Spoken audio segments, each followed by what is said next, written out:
Dina poe Kemis, isuk-isuk tanggal 8 Mei 2025, hujan lebeut ti peuting nyebabkeun walungan Sunten ngalimpas.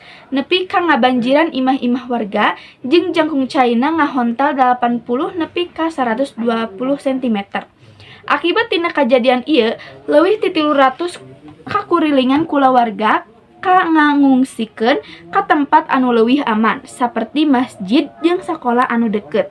Nepi ka ayeuna can aya laporan korban nyawa, tapi sababaraha warga geus nyarios kaleungitan barang-barang nu penting nu teu kasalametkeun.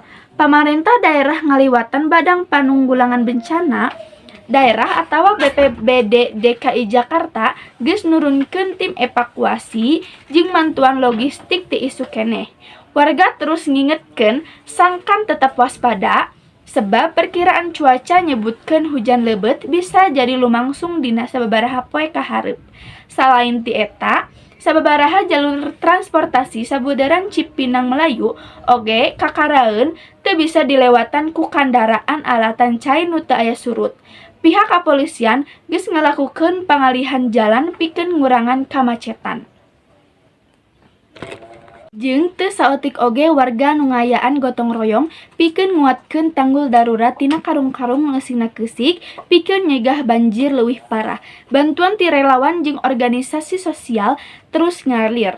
Janten harapan pikeun warga nu keur kasusahan.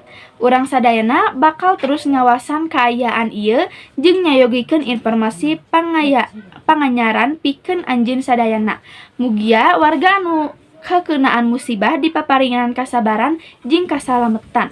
Sakitu wae informasi nu tiasa abdi dugikeun dinten ayeuna. Tong hilap terus mantau dina TV nu bakal diwawarkeun warta-warta nu sanesna. Abdi